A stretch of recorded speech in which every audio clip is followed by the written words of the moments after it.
ജയിക്കണം, ജയിക്കേണ്ടതാണ്. ജയിച്ചാൽ അയാൾ എന്തായാലും കട്ടുപിടിക്കില്ല. പോയി വോട്ട് പിടിക്കാൻ പോയി. ഞാൻ ചെന്ന വീടുകളിലെല്ലാം അവര് പറഞ്ഞു BJP ആണ് ഇവിടെ കയറിയാൽ മതി, കോൺഗ്രസ് കമ്മ്യൂണിറ്റിയാണ് ഞങ്ങൾ തിളച്ചുള്ളവർക്ക് ഒഴിക്കും, ഞങ്ങൾ അടുപ്പേ വെള്ളം വെച്ചിട്ടുണ്ടെന്ന്. ജനങ്ങളുടെ പ്രശ്നങ്ങളിൽ ഇടപെടാനും അതിനൊരു പരിഹാരം ഉണ്ടാക്കാനും സുരേഷ് ഗോപിയെ കൊണ്ട് സാധിക്കും എന്നുള്ളത് ജനങ്ങൾക്ക് വിശ്വാസമുണ്ട്, സ്ത്രീകൾക്കാണെങ്കിലും എല്ലാവർക്കും. അതുപോലെ ഇന്ന് ഒരിക്കൽ കേരളത്തിലെ ചരിത്രത്തിൽ ഒരു ശക്തൻ തമ്പുരാന്ന് പറഞ്ഞു കഴിഞ്ഞാൽ പിണറായി വിജയൻ തന്നെയുള്ളൂ. പിണറായിയോട് ഞങ്ങൾക്കൊന്നും പറയാനില്ല. അവനോട് ഞങ്ങൾക്കൊന്നും പറയാനില്ല. പിണറായിയോട് എന്നാ പറയാനാ പിണറായിയോട്? ഇത്തവണത്തെ ലോക്സഭാ തിരഞ്ഞെടുപ്പിന് മത്സരിക്കുന്ന സ്ഥാനാർത്ഥികൾ നാമനിർദ്ദേശ പത്രിക സമർപ്പിക്കുന്നതിനുള്ള സമയപരിധി വ്യാഴാഴ്ച അവസാനിച്ചപ്പോൾ സംസ്ഥാനത്തെ വിവിധ ലോക്സഭാ മണ്ഡലങ്ങളിലായി 290 സ്ഥാനാർത്ഥികൾ നാമനിർദ്ദേശ പത്രിക സമർപ്പിച്ചു. ഇനി കേരള ജനത കാത്തിരുന്ന തിരഞ്ഞെടുപ്പിനായി ദിനങ്ങൾ മാത്രമാണ് അവശേഷിക്കുന്നത്. ചർച്ചകൾ കൊടുമ്പിരി കൊണ്ട് കയറുകയാണ്. ചെറിയ ചെറിയ കടകളിലും കവലകളിലും പോലും തിരഞ്ഞെടുപ്പിന്റെ സംസാരം, വാഗ്വാദങ്ങൾ, ഒത്തിരി വിഷയങ്ങളാണ് ഈ തിരഞ്ഞെടുപ്പിന് ചർച്ചയ്ക്ക് വേദിയാകുന്നത്. ഇക്കുറി തൃശ്ശൂരിലെ ജനങ്ങൾ എന്തൊക്കെ വിഷയങ്ങളെ ചർച്ച ചെയ്താകും തിരഞ്ഞെടുപ്പിന് ബൂത്തിലേക്ക് എത്തുക? നമുക്ക് തൃശ്ശൂരിലെ ജനങ്ങളോട് തന്നെ ഒന്ന് ചോദിച്ചറിയാം.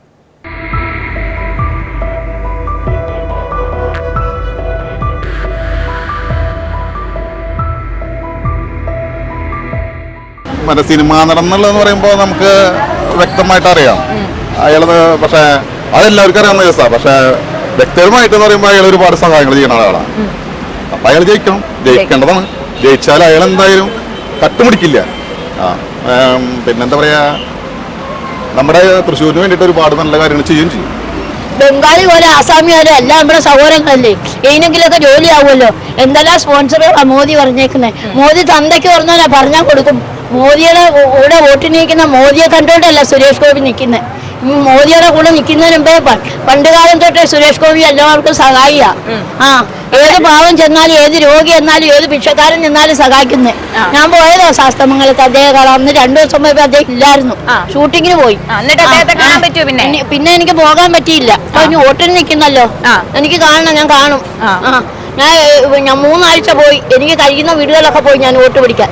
ഗുരുവായൂർ ആ ഭാഗത്തൊക്കെ ഉള്ള ചേച്ചിമാരുടെ കൂടെ ഒക്കെ ഞാൻ പോയി വോട്ട് പിടിക്കാൻ പോയി. ഞാൻ ചെന്ന വീടുകളിലെല്ലാം അവര് പറഞ്ഞു BJP ആണ് ഇവിടെ കയറിയാൽ മതി, കോൺഗ്രസ് കമ്മ്യൂണിറ്റിയാണ് ഞങ്ങൾ തിളച്ചുള്ളവർക്ക് ഒഴിക്കും, ഞങ്ങൾ അടുപ്പേ വെള്ളം വെച്ചിട്ടുണ്ടെന്ന്. പാർട്ടിക്കാരെ കാണുമ്പോഴേ ഒരു വെള്ളം വെക്കുക തിളയ്ക്കാൻ. BJPയുടെ അതിനകത്ത് ഒഴിക്കത്തില്ല. ഇത്ര നാളും ഇടതുപക്ഷവും വലതുപക്ഷവും മാറി മാറി ഭരിച്ചിട്ടും കാര്യമായ വികസനം തൃശ്ശൂരിന് വേണ്ടി കൊണ്ടുവരാൻ സാധിച്ചിട്ടില്ല. അതുമാത്രമല്ല, കരിവന്നൂർ പോലുള്ള വിഷയങ്ങളിൽ ഇടപെടാൻ വളരെ മുൻപന്തിയിൽ നിന്നിട്ടുള്ള ഒരാളാണ് സുരേഷ് ഗോപി. ജനങ്ങളുടെ പ്രശ്നങ്ങളിൽ ഇടപെടാനും അതിനൊരു പരിഹാരം ഉണ്ടാക്കാനും സുരേഷ് ഗോപിയെ കൊണ്ട് സാധിക്കും എന്നുള്ളത് ജനങ്ങൾക്ക് വിശ്വാസമുണ്ട്, സ്ത്രീകൾക്കാണെങ്കിലും എല്ലാവർക്കും ആ ഒരു വിശ്വാസമുണ്ട്. ആ വിശ്വാസം തന്നെയാണ് സുരേഷ് ഗോപിക്ക് എല്ലാവരും വോട്ട് ചെയ്യാൻ തീരുമാനിക്കുന്നത്. ഈ പിന്നെ സൗന്ദര്യം കണ്ടോണ്ടല്ല, ഇവൻ ചെയ്യും. വാക്ക് പറഞ്ഞ വാക്ക്, ആ ഉറപ്പ്, ആ ചങ്കുറപ്പ്, അത് ചെയ്യുമെന്ന് ഉറപ്പുണ്ട്. അതുകൊണ്ട് ഈ കോൺഗ്രസ്സുകാരനെ ഒന്നും പിടിച്ചു നിർത്തി ചോദിച്ചാൽ അവനൊന്നും പറയാൻ അറിയത്തില്ല. അവനൊക്കെ വിറയ്ക്കുമെന്ന്. കോൺഗ്രസ് ഭരിക്കുന്ന പഞ്ചായത്തിലും അങ്ങനെ ചെല്ലുമ്പോൾ പഞ്ചായത്ത് മെമ്പർ കോൺഗ്രസ് ആയിരിക്കും, പ്രസിഡന്റ് കോൺഗ്രസ് ആയിരിക്കും. നമ്മുടെ ചെല്ലുമ്പോൾ പറയും നിങ്ങളെ വാർഡില് ഞങ്ങൾ ഇവിടെ വരാതെ നിങ്ങൾ ചെല്ലും കളക്ടറേറ്റ് സെക്രട്ടേറിയറ്റ് ചെല്ലാം. അവന് ഇവനേക്കായി കള്ളാനാണ് ഇവനറിയാം. പിന്നെ ഇവനെ കൊണ്ട് സഹായിക്കത്തില്ല. ഇവൻ എന്തിനു മെമ്പറായി, ഇവൻ എന്തിനു പ്രസിഡന്റായി, എന്തിനു പഞ്ചായത്തിലായി. അവനെ കൊണ്ട് പിണറായിയോട് ഞങ്ങൾക്കൊന്നും പറയാനില്ല. പിണറായി പറയാനാ? അവനോട് ഞങ്ങൾക്കൊന്നും പറയാനില്ല. പിണറായിയോട് എന്നാ പറയാനാ പിണറായിയോട്? തൃശ്ശൂരുകാരും അങ്ങനെയല്ല. തൃശ്ശൂർ വെച്ച് സുനിൽകുമാർ നല്ലൊരു വ്യക്തിയാണ്. സുനിൽകുമാർ ഇപ്പൊ നമ്മള് ഏതൊരു വ്യക്തിയാണ് ഭിക്ഷക്കാരനായാലും ഇവിടെ ചോദിട്ടുണ്ടെന്ന് പറഞ്ഞു കഴിഞ്ഞാൽ ആ ഭിക്ഷക്കാരനെ ചോദിട്ടുള്ളൂ. അത്രയും ജനകീയനാണ്. ജനങ്ങളായിട്ട് അത്രയും നല്ല സമ്പർക്കമാണ്. സാധാരണക്കാർക്ക് അത്രയും ഉണ്ടോ? സാധാരണക്കാർക്ക് കുറെ റോഡ്, പാല, ഇതൊക്കെ കാലകാലങ്ങളിൽ എല്ലാ ഗവൺമെന്റുകളും ചെയ്യണതാ. ജനങ്ങളോട് പെരുമാറാനായിട്ട് സുനിൽകുമാറാണ്. പിന്നെ നല്ലൊരു ഭരണാധികാരി. ഒരു കേരളത്തിലൊരു ശക്തൻ നമ്പർ, നമ്മൾ ശക്തൻ നമ്പറാണെന്ന് പറയുന്നതാണ്.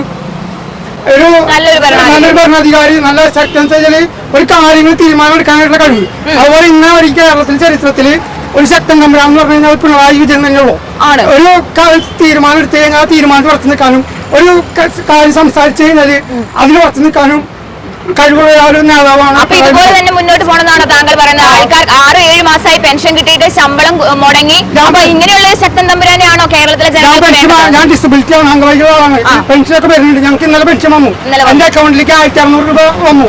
ഞാൻ വേണമെങ്കിൽ മാഡത്തിന് കാണിച്ചു തരാം. എന്റെ അപ്പനമ്മക്കൊക്കെ ഇന്നലെ പെൻഷൻ വന്നു. ഞങ്ങൾ എല്ലാവരും പെൻഷൻ എടുത്തു. ഇലക്ഷൻ ആയതുകൊണ്ടൊന്നും ആവില്ലായിരിക്കും.